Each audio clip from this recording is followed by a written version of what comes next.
आज हम लोग पढ़ने वाले हैं types of sentence according to structure, जो हम पहले पढ़ चुके हैं बट उससे थोड़ा सा एडवांस जो थोड़ा बहुत छूट गया था। ठीक, तो इतना तो हम लोग पढ़ चुके थे, जैसे कि Kamal did not object to anything. तो इसमें क्या है, एक सब्जेक्ट है और एक प्रेडिकेट है। सब्जेक्ट क्या होता है, प्रेडिकेट क्या होता है, हम पहले डिस्कस कर चुके हैं। Mohan invited all of them. Mohan subject 1 invited all of them, predicate 1, but क्या है, coordinate conjunction, but some क्या है, subject of them, some of them पूरा क्या है, subject है। were absent क्या है, predicate 2, ये हो गया subject 2। I can help you, इसमें I क्या है, subject 1, can help you predicate 1। ई क्या है, इफ क्या है, इफ है सबऑर्डिनेट कंजंक्शन, जो कंडीशन शो करने के लिए यूज किया जाता है कि क्या कंडीशन है। If you tell me the problem, you क्या है, subject 2, tell me the problem क्या है, प्रेडिकेट 2। तो इस सेंटेंस में हमारे पास एक सब्जेक्ट एक प्रेडिकेट है। इस सेंटेंस में क्या है, यहां से यहां जो क्लाउज बिना कंजंक्शन के लिखा जाता है उसको हम क्या बोलते हैं, कल हम पढ़ चुके हैं, उसको हम बोलते हैं मेन क्लाउज। और जो कोऑर्डिनेट कंजंक्शन के साथ लिखा जाता है उसको हम क्या बोलते हैं,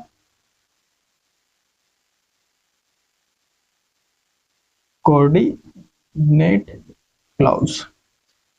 ठीक उसी प्रकार यहां हो गया ये मेन क्लाउज। यहां से यहां आई कैन हेल्प यू क्या होगी, यहां से लेके आई कैन हेल्प यू, यहां से यहां तक हो गया main clause. If you tell me the truth, if क्या है, सबऑर्डिनेट कंजंक्शन है, ये क्या हो जाएगा, सबऑर्डिनेट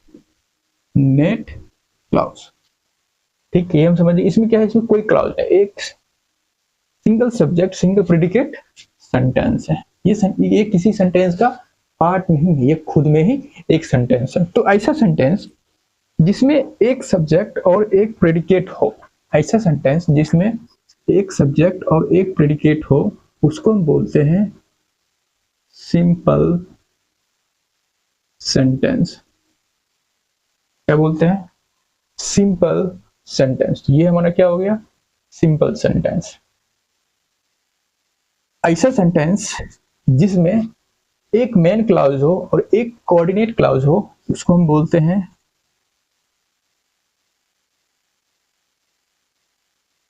कंपाउंड सेंटेंस। और ऐसा सेंटेंस जिसमें एक मेन क्लाउज हो और एक सबऑर्डिनेट क्लाउज हो, तो उसको हम बोलते हैं कॉम्प्लेक्स सेंटेंस। यहां तक हम लोग समझ चुके हैं। तो दिक्कत यहां नहीं है, यहाँ एक मेन क्लाउज है, एक में देख लेते हैं। तो यहाँ एक मेन क्लाउज है, एक कोऑर्डिनेट क्लाउज है, तो हम बोल दिए कि ये हो जाएगा कंपाउंड सेंटेंस। एक मेन क्लाउज है, एक सबऑर्डिनेट क्लाउज है, तो हमने बोल दिया ये हो जाएगा कौन सा सेंटेंस हो जाएगा, कॉम्प्लेक्स सेंटेंस। एक सब्जेक्ट है, एक प्रेडिकेट है, तो हमने बोल दिया ये हो जाएगा सिंपल सेंटेंस। बट प्रॉब्लम वहां था जब हमारे पास एक ही सेंटेंस में एक मेन क्लाउज हो, एक कोऑर्डिनेट क्लाउज हो, एक सबऑर्डिनेट क्लाउज हो, तो हम क्या कहेंगे, तो दिक्कत वहां है। दिक्कत कहाँ है, इस सेंटेंस में एक मेन क्लाउज भी है, कोऑर्डिनेट क्लाउज भी है, एक ही सेंटेंस में तीनों क्लाउज है, तो हम उस सेंटेंस को क्या बोलेंगे। ठीक है, तो आज हम लोग वो सीखेंगे। ये तो हम लोग पहले भी सीख चुके हैं कि एक मेन क्लाउज है, एक कोऑर्डिनेट क्लाउज है, तो उसको कंपाउंड सेंटेंस बोलेंगे। एक कोऑर्डिनेट क्लाउज है, एक सबनेट क्लाउज है, तो उसको कॉम्प्लेक्स सेंटेंस बोलेंगे। तो हम सेंटेंस लेक्चर 2 या लेक्चर 2 में पढ़ चुके हैं। बट आज हम पढ़ेंगे अगर एक ही सेंटेंस में मेन क्लाउज भी हो, कोऑर्डिनेट क्लाउज भी हो, सबनेट क्लाउज भी हो, तो उसको हम क्या बोलेंगे। ठीक है, तो हम लिखते हैं फिर समझाते हैं।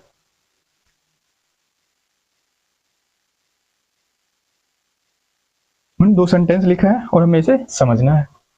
हमने लिखा है कि Kamal went there, Kamal went there, यहां से यहां तक क्या है हमारा main clause. And he return home, यहां से यहां तक है हमारा कोऑर्डिनेट क्लाउज। और after the match was over, यहां से यहां है हमारा सबऑर्डिनेट क्लाउज। तो एक ही सेंटेंस में हमारे पास तीनों क्लाउज है। यहां भी क्या है, Kamal will help you, Kamal will help you. ठीक, ग्रीन कलर करते हैं, क्या हमारा कमल विल हेल्प यू, यहां से यहां तक हमारा मेन क्लाउज है। और व्हेन यू मीट हिम, यहां से तक हमारा सबऑर्डिनेट क्लाउज है। और यहां से यहां तक एंड ही बिलीव्स यू, यहां से यहां तक हमारा क्या है, कौन सा क्लाउज है, कोऑर्डिनेट क्लाउज है। हम लिख लेते हैं। तो ये जो हमारा है, जो ग्रीन कलर से है, वो है हमारा मेन क्लाउज। जो रेड कलर से है वो है हमारा कोऑर्डिनेट तीसरे क्लाउज। और जो ब्लू कलर से है वो हमारा है सब और डिनेट क्लाउज। ये हमारा है मेन क्लाउज, ये हमारा है सब और डिनेट क्लाउज, और ये हमारा है कोऑर्डिनेट क्लाउज। तो हमने तीनों क्लाउज लिखा है एक ही सेंटेंस में। ऐसा दो कोऑर्डिनेट क्लाउज एक सबऑर्डिनेट क्लाउज ऐसे भी लिख सकते हैं, इसमें कोई दिक्कत वाली बात नहीं है। ठीक, ऐसा नहीं है कि हम ये कोऑर्डिनेट क्लाउज यहाँ लिखेंगे यहाँ नहीं लिख सकते, तो कैसे भी लिख सकते हैं, ये हम समझ गए।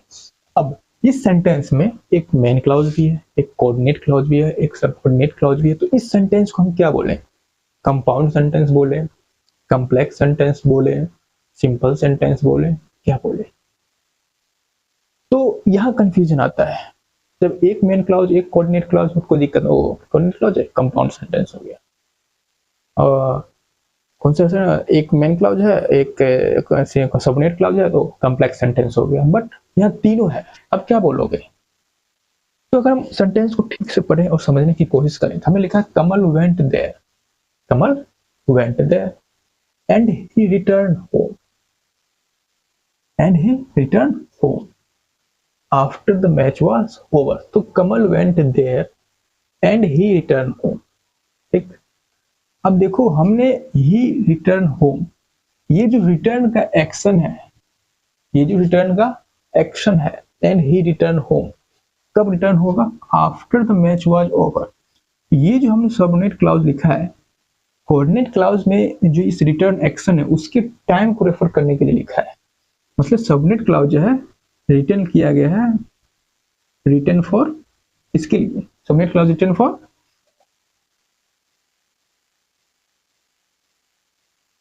कोऑर्डिनेट क्लाउज, और ये इस रिटर्न के एक्शन के टाइम को रेफर कर रहा है, ये इस रिटर्न के एक्शन के टाइम को रेफर कर रहा है। तो ये इसके लिए यूज हुआ है, Kamal went there and he return home. तो ये जो हमने लिखा है कोऑर्डिनेट क्लाउज कि कमल वहां गया और वो वापस आया, यहां हमने इस मेन क्लाउज के लिए इस सबऑर्डिनेट क्लाउज को नहीं लिखा है, हमने इस मेन क्लाउज के लिए इस कोऑर्डिनेट क्लाउज को लिखा है, और ये सबऑर्डिनेट क्लाउज हमने इस कोऑर्डिनेट क्लाउज के लिए लिखा है। तो हमारा जो मेन क्लाउज है उसके लिए कौन सा क्लाउज लिखा गया है, तो उसके लिए लिखा गया है कोऑर्डिनेट क्लाउज। इस मेन क्लाउज के लिए कौन सा क्लाउज लिखा गया है, कोऑर्डिनेट क्लाउज। ये सबऑर्डिनेट क्लाउज इसके लिए लिखा गया है, इस कोऑर्डिनेट क्लाउज के लिए, ये जो कि इस रिटर्न के एक्शन का टाइम कब है ये बता रहा है, ना कि इस मेन क्लाउज के लिए। तो हमारा जो सबऑर्डिनेट क्लाउज है उस वो कोऑर्डिनेट क्लाउज के लिए लिखा गया है, ना कि मेन क्लाउज के लिए। मेन क्लाउज के लिए जो क्लाउज कोऑर्डिनेट क्लाउज यूज हुआ है वो है कोऑर्डिनेट क्लाउज। ठीक, तो हमारा यहाँ क्या हो जाएगा, ये हो जाएगा हमारा कंपाउंड सेंटेंस। ठीक, अब Kamal will help you, Kamal help करेगा, कब हेल्प करेगा हमको, when you meet him and he believes you, believes you. ठीक, तो कमल जो है हमको हेल्प करेगा। हमको बोले कि कब हेल्प करेगा, तो ये हेल्प कब करेगा उसका टाइम बता रहा है। तो ये जो मेन क्लाउज में हेल्प एक्शन होगा, ये जो हेल्प एक्शन होगा इसके टाइम को रेफर कर रहा है ये सबऑर्डिनेट क्लाउज। ये सबऑर्डिनेट क्लाउज जो है इस मेन क्लाउज के लिए लिखा गया है। ठीक, अब एंड ही बिलीव्स यू, उसके बाद जो हमने सबऑर्डिनेट क्लाउज के बाद ये कोऑर्डिनेट क्लाउज लिखा है, ये किसके लिए लिखा है? ये हमने लिखा है इस सबऑर्डिनेट क्लाउज के लिए। कैसे कैसे? हम ये बोल रहे हैं कि कमल तुमको हेल्प करेगा। कब हेल्प करेगा? जब तुम उससे मिलोगे, साथ ही साथ में एक साथ दो एक्शन होगा, तुम मिलोगे भी और वो तुम पर बिलीव भी करेगा, विश्वास भी करेगा। अगर तुम्हारे सिर्फ मिलने से काम नहीं होगा, तुम मिल भी लोगे और वो तुम पर विश्वास भी कर लेगा, तब तुमको मदद करेगा। ये जो हमने लिखा है ये इसी के लिए लिखा है। हम चाहे तो हम इसको ऐसा भी लिख सकते थे, when you meet him and when he believes you. हम यहाँ व्हेन रिपीट कर सकते थे, बट हमने इसको रिपीट नहीं किया ताकि देखने में अच्छा लगे। बस इसको, इस स्टेटमेंट को कनेक्ट करने के लिए हमने एक एंड लिख दिया। बस हम ये शो करना चाहते हैं एक साथ दो एक्शन होगा तब वो तुम्हारी मदद करेगा। तो ये हमने जो लिखा है कोऑर्डिनेट क्लाउज, ये इस सबऑर्डिनेट क्लाउज के लिए लिखा है। ठीक, और ये सबऑर्डिनेट क्लाउज इस हेल्प के एक्शन के टाइम को बता रहा है। मतलब इस मेन क्लाउज में लिखे गए मेन क्लाउज के लिए ये सबऑर्डिनेट क्लाउज यूज हुआ है। इसका मतलब क्या हो गया? ये कॉम्प्लेक्स सेंटेंस हो गया। तो हमें क्या ध्यान रखना है? भले कितना भी क्लाउज यूज हो रहा हो, कोई भी क्लाउज लिखा हो, मेन क्लाउज लिखा हो, कोऑर्डिनेट क्लाउज लिखा हो, सबऑर्डिनेट क्लाउज लिखा हो, हमको ये देखना है कि जो हमारा मेन क्लाउज है उसके लिए कौन सा क्लाउज यूज हुआ है। अगर उसके लिए कोऑर्डिनेट क्लाउज यूज हुआ है उसको हम कंपाउंड सेंटेंस बोलेंगे। अगर उसके लिए सबऑर्डिनेट क्लाउज यूज हुआ है तो उसको हम कॉम्प्लेक्स सेंटेंस बोलेंगे, जो हम इस एग्जांपल से समझ सकते हैं। ठीक,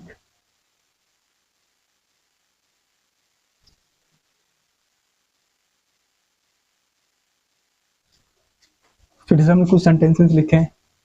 My friend visited me last week and gifted me this phone.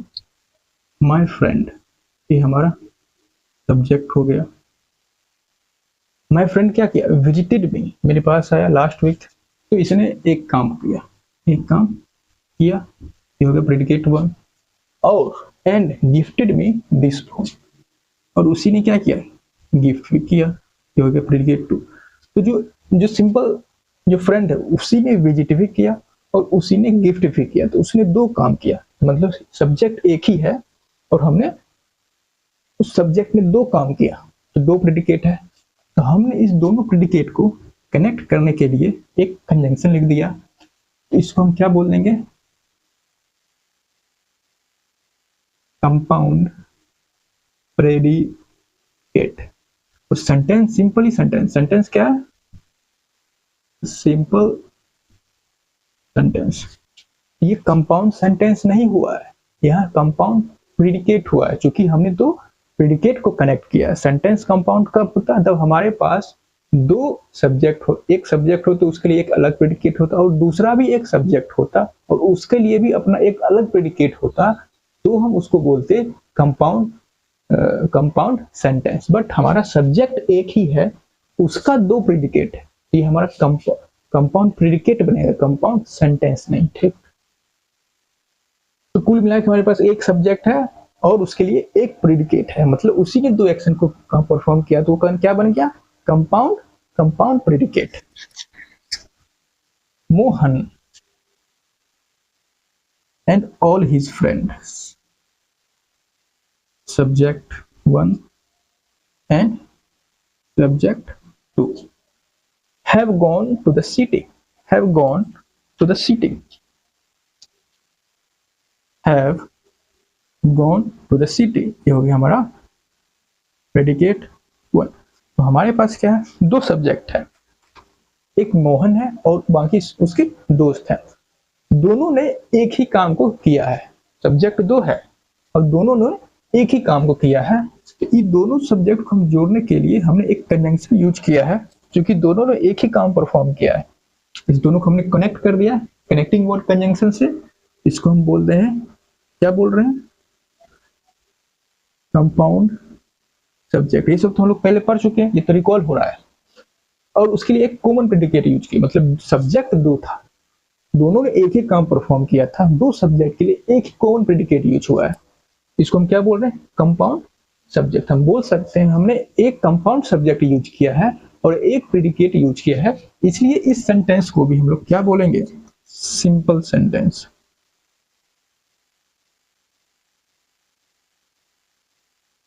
ये सेंटेंस कंपाउंड नहीं हुआ, कंपाउंड सब्जेक्ट हुआ, क्योंकि हमारे पास सब्जेक्ट दो है, ना कि सेंटेंसेस दो है। जिसमें अगर दो क्लाउजेज होते, दो क्लाउज कब होता? एक सब्जेक्ट और उसके लिए अपना एक प्रेडिकेट, जिसे हम पहले वाले एग्जांपल हम देख चुके हैं, फिर एक और सब्जेक्ट, उसके लिए अपना एक अलग से प्रेडिकेट, तो हम उसको बोलते, ये दो अलग अलग क्लाउज होते, और उस दोनों क्लाउज को अगर हम एंड कंजंक्शन या फिर किसी कंजंक्शन से कनेक्ट कर रहे होते तो कंपाउंड सेंटेंस या कॉम्प्लेक्स सेंटेंस बन रहा होता। बट यहाँ दो अलग अलग क्लाउज नहीं है, यहाँ दो अलग अलग सब्जेक्ट हैं, एक ही काम को परफॉर्म कर रहे हैं, तो दोनों सब्जेक्ट को हमने कनेक्ट कर दिया, तो ये बन गया कंपाउंड सब्जेक्ट, और उसके लिए प्रेडिकेट, कॉमन प्रेडिकेट हुआ, प्रेडिकेट हुआ, ये बन गया हमारा सिंपल सेंटेंस। अब यहाँ क्या है? Nobody subject can leave this hotel, नहीं लीव, कब? When after the sunset. ये जो आफ्टर है, ये कंजंक्शन भी होता है, प्रीपोजिशन भी होता है, और एडवर्ब भी होता है। तो आफ्टर यहाँ किसका काम कर रहा है?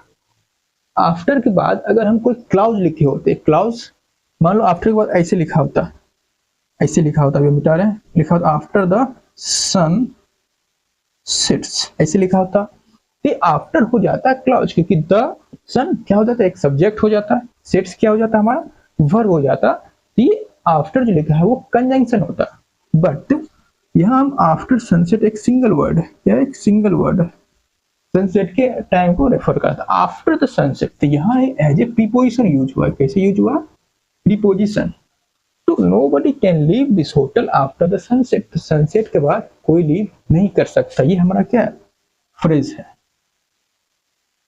एडवर्ब फ्रेज ऑफ टाइम, ये टाइम को रेफर कर रहा है, कोई नहीं लीव कर सकता है, कब? After the sunset. ये जो प्रीपोजिशन है द सनसेट को लीव से रिलेट करा, क्योंकि प्रीपोजिशन तो रिलेटिंग वर्ड है, तो ये सारे के सारे हमारे क्या है? सिंपल सेंटेंस है।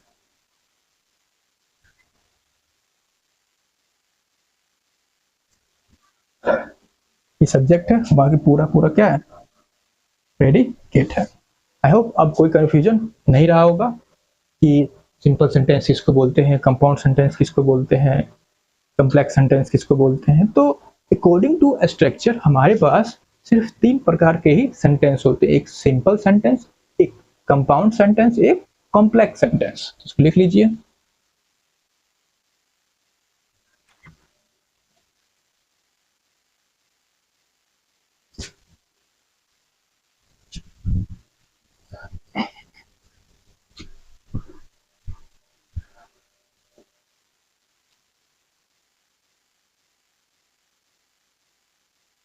According to structure, there are only three types of sentences। सिर्फ तीन प्रकार के sentences होते हैं, जो कि हमने सब एग्जाम्पल में देख लिया है। एक सिंपल सेंटेंस, जिसमें एक सब्जेक्ट होगा प्लस एक प्रेडिकेट होगा। सब्जेक्ट कंपाउंड सब्जेक्ट भी हो सकता है, प्रेडिकेट कंपाउंड प्रेडिकेट भी हो सकता है। अब दूसरा कंपाउंड सेंटेंस, जिसमें एक मेन क्लाउज होगा, और उसके लिए, इस मेन क्लाउज के लिए जो क्लाउज यूज हो रहा होगा वो कोऑर्डिनेट क्लाउज हो रहा होगा। इसके लिए यूज क्लाउज कौन सा क्लाउज हो रहा होगा? Coordinate clause. ऐसा नहीं है कि सिर्फ मेन क्लाउज होगा, कोऑर्डिनेट क्लाउज होगा, सबनेट क्लाउज भी हो सकती है, जो हमने एग्जांपल में देख लिया है, बट जो मेन क्लाउज के लिए क्लाउज यूज हो रहा होगा वो होगा कोऑर्डिनेट क्लाउज, इसको हम बोलेंगे कंपाउंड सेंटेंस। दूसरा हो गया हमारा complex sentence. Main clause plus subordinate clause. ये 3 प्रकार के ही क्लॉज होते हैं, ठीक।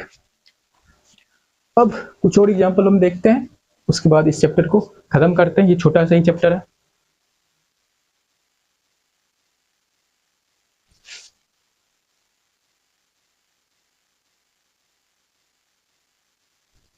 यहाँ हमने 3 सेंटेंस लिखा है और हमें इसमें ये बताना है कि कौन सा सेंटेंस सिंपल सेंटेंस है, कौन सा सेंटेंस कंपाउंड सेंटेंस है, कौन सा सेंटेंस कॉम्प्लेक्स सेंटेंस है, वो आइडेंटिफाई करना है, ठीक। लिखा before he could even move the criminal have had escaped. तो वो मूव करता है कि पास्ट के बात की बता रही, वो मूव करता है लेकिन वो मूव किया नहीं। द क्रिमिनल हैड एस्केप, वो मूव, उससे पहले कि वो मूव करता क्रिमिनल जा चुका था। तो इसके लिए हम हिंदी करने की जरूरत नहीं पड़ती है सही गलत करने के लिए या फिर जानने के लिए, बस हम ऐसे हिंदी बता दिए। Before he could even move, move even यहाँ क्या स्ट्रेसिंग वर्ड है, ओनली है, इवन है, जस्ट सब क्या स्ट्रेसिंग वर्ड, इवन मूव, बस मूव कर ही पाते, इस वर्ड पर हम स्ट्रेस कर रहे हैं इसलिए हम यहाँ इवन लिखा है, ठीक। क्योंकि बिफोर से स्टार्ट हुआ है और इसका पास अपना सब्जेक्ट है और ये इसका ये अपना प्रेडिकेट है, तो हमारा हो गया कौन सा क्लॉज, सब ordinate clause. The criminal had escape, ये हमारा क्या हो गया मेन क्लॉज। हमने कहा था पिछले क्लास में कि जो सबऑर्डिनेट क्लॉज है वो मेन क्लॉज के पहले भी लिख सकते हैं बट कोऑर्डिनेट क्लॉज नहीं लिख सकते। उसके बाद हमने ये भी कहा था जो इंडिपेंडेंट क्लॉज है उसके पहले कोमा यूज किया जाता है, ठीक। अब इसमें एक सबऑर्डिनेट क्लॉज है और एक मेन क्लॉज है, ठीक। क्या हो जाएगा complex sentence. I like reading books, कुछ बात रिकॉल कराए। लाइक क्या होता है, आई लाइक यू, हमको क्या चाहिए ऑब्जेक्ट चाहिए, क्या चाहिए ऑब्जेक्ट चाहिए। तो यहाँ ये लाइक हमारा वर्ब है, रीडिंग क्या है हमारा, रीडिंग क्या है हमारा ऑब्जेक्ट है।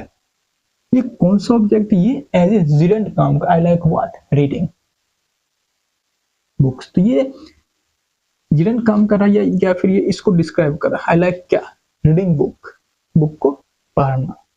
ये इस एक्टिविटी को दर्शाती लेके जिरेंट काम कर रहा है, ठीक है। I like what reading book. ये लाइक वर्ब जो है इसका ये अपना ऑब्जेक्ट है और इस रीडिंग का ये अपना ऑब्जेक्ट। ये ऑब्जेक्ट किसका है, I like what reading book. I like क्या, आई लाइक रीडिंग, ये भी ऑब्जेक्ट है लेकिन ये ऑब्जेक्ट है लाइक का।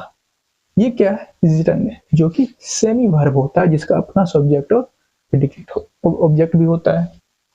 आई जो है वो लाइक करता है किसको, रीडिंग को, आई ही रीडिंग करता है बुक को। तो अगर हमने कहा था कि दोनों अगर हम साथ लिख दें तो इसका जो सब्जेक्ट होता है तो इसका भी सब्जेक्ट वही हो जाता है, ठीक है, हम पढ़े थे। बट बीच में अगर हम इस बार कोई और ऑब्जेक्ट लिख दें, कोई प्रोनाउन या कोई और, आई लाइक हिम और कोई लिख दें तो ये इसका जो ऑब्जेक्ट होता है वो इसका सब्जेक्ट बन जाता है, तो हम पढ़ चुके हैं। तो यहाँ ये लाइक वर्ब क्या है ऑब्जेक्ट, जो कि यहाँ ये जिरन की तरह काम कर रहा है। कुछ याद आया? फिलहाल जो हमको करना है, हमारा मेन क्लॉज है, मेन क्लॉज बट लिखा है, इसका मतलब ये क्या है कोऑर्डिनेट क्लॉज है। कोऑर्डिनेट क्लॉज बट क्या है कोऑर्डिनेट कंजंक्शन होता है, तो ये हमारा हो गया कंपाउंड सेंटेंस। तो बस हमने ये दिलाया ये रीडिंग जो है वो जिरंड है जो कि लाइक का ऑब्जेक्ट है, इस रीडिंग का भी अपना ये ऑब्जेक्ट है बुक्स, ठीक। कहा कि हम बुक पढ़ना पसंद करते लेकिन वो मूवी देखना पसंद करता है। ही लाइक्स, इसके साथ भर की फर्स्ट फॉर्म आती है। यहाँ भी वाचिंग क्या है जिरंड है, ठीक। No sooner does the sunrise, जैसे ही सूरज होगा, ये नो सूनर क्या होता है, no sooner does the sunrise. अभी हमने पढ़ा था इन्वर्जन। अगर हम एडवर्ब ऑफ टाइम, अगर एडवर्ब ऑफ नेगेटिव टाइम जो सेंटेंस की शुरुआत में लिख देते हैं तो हमको इन्वर्टेड फॉर्म में लिखना पड़ता है, ठीक। हमने द सनराइज क्या है, द सन हमारा सब्जेक्ट है, हमने हेल्पिंग वर्ब पहले लिख दिया। सेकेंड टाइप की इन्वर्जन फॉर्म यहाँ यूज हुई है, बस हम रिकॉल कर रहे हैं आपको। अब यहाँ हमने नो सूनर यूज किया है, सून का कंपेरेटिव डिग्री अपने यहाँ लिखा देन। देन क्या होता है हमारा सिमिलरिटी शो करने के लिए यूज किया जाता है या कंपेरिजन करने के लिए। ये हमारा कंजंक्शन है, ठीक। कौन सा कंजंक्शन, सबऑर्डिनेट कंजंक्शन है। ये हमारा हो गया यहाँ से यहाँ तक मेन क्लाउज, और यहाँ से लेके यहाँ तक हमारा हो गया सबऑर्डिनेट क्लाउज। ये हमारा हो गया कॉम्प्लेक्स सेंटेंस। तो हमें ये बात याद दिलाया कि नो सूनर, यहाँ देखो हमने इन्वर्टेड फॉर्म यूज कर लिया, देन माय फादर लिव्स। तो हमको हर एक बात को याद रखना, इन्वर्टेड फॉर्म हम लोग पढ़ चुके हैं। अब ऐसा नहीं है कि हम लोग नहीं पढ़ चुके हैं, ये हम नहीं समझ पाएंगे। इन्वर्टेड फॉर्म जो है हम एडवर्ब के लास्ट लेक्चर में सेकंड टाइप के इन्वर्टेड फॉर्म पढ़ चुके हैं। ठीक, और कुछ एग्जांपल देखते हैं।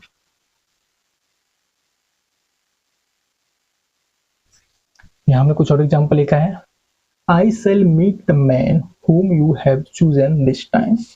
ये कौन सा क्लाउज है हमको बताना है, सॉरी ये कौन सा सेंटेंस है, कॉम्प्लेक्स है, कंपाउंड है, क्या है। I shall meet the man, ये क्या है, main clause. whom you have chosen this time, ये whom का रिप्लाई है, जो whom का रिप्लाई ये क्या है, I shall meet the man, meet the man, meet whom, meet whom, तो विच मैन, विच मैन, ये जो मैन है ये इस मैन का डिस्क्रिप्शन है। ये जो whom you have chosen जो है वो क्या है, एक एडजेक्टिव क्लाउज है। फिलहाल ये सबऑर्डिनेट क्लाउज है। ये है हमारा कॉम्प्लेक्स सेंटेंस। केवल आई शैल मीट द मैन, हम लेंगे विच man whom you have chosen this time। तो ये जो मैन, द मैन, ये इसको द मैन को whom, ये पूरा जो क्लाउज है ये इसको डिस्क्राइब करा, चूंकि द मैन को डिस्क्राइब करा, किसी नाउन को डिस्क्राइब करा, इसलिए एडजेक्टिव क्लाउज भी है। ये सबऑर्डिनेट क्लाउज का एक एडजेक्टिव क्लाउज है, उससे फिलहाल कोई लेना देना नहीं हमारा। ये कॉम्प्लेक्स सेंटेंस जो कि एक मेन क्लाउज है, एक subordinate clause. His enemies attack him and his friends defend him। उसका जो इनेमी था उसको अटैक किया एंड उसका जो दोस्त था वो उसको बचाया। ठीक, हिज इनेमी सब्जेक्ट है, अटैक्ड हिम, उसने उसको मारा, and his friend defend him, उसके फ्रेंड ने उसको बचाया। ठीक, तो ये हमारा क्या हो गया, यहाँ से यहाँ मेन क्लाउज, ये कोऑर्डिनेट क्लाउज। ये हमारा हो गया compound sentence. His enemy attack, उसके फ्रेंड ने उसको, दुश्मन ने उसको हमला किया और दोस्त ने उसको बचाया। ठीक, यहाँ ठीक थ्योरी क्या है, कंपाउंड कोऑर्डिनेट क्लाउज, ये हो गया हमारा main clause. The theory that nothing is perfect, that the theory that nothing is perfect is gaining popularity। The theory that nothing is perfect, यहाँ से यहाँ क्या है हमारा सबऑर्डिनेट क्लाउज। इस टाइप का हम सेंटेंस पहले भी देख चुके हैं जो इस थ्योरी को डिस्क्राइब करे। कौन सा theory, the theory that nothing perfect, ये इस थ्योरी का डिस्क्रिप्शन है कि कौन सा थ्योरी, नथिंग इज परफेक्ट वाला जो थ्योरी उसका। The theory is gaining popularity, ये इसकी क्या होगी, ये दोनों, ये जो हमने इसको हम कर ले रहे हैं, ये हमारा हो गया सबऑर्डिनेट क्लाउज और ये हमारा हो गया मेन क्लाउज। ठीक, ये दोनों क्या हो गया, ये मेन क्लाउज, ये सबऑर्डिनेट क्लाउज। तो सेंटेंस हमारा क्या हो गया, कॉम्प्लेक्स सेंटेंस। ठीक, ये थ्योरी को डिस्क्राइब कर रहा है, इसका मतलब ये क्या हो गया, एडजेक्टिव हो गया। तो हमने बहुत सारे एग्जांपल देख लिए, तो आज के लिए इतना ही, फिर मिलते हैं अगली क्लास में।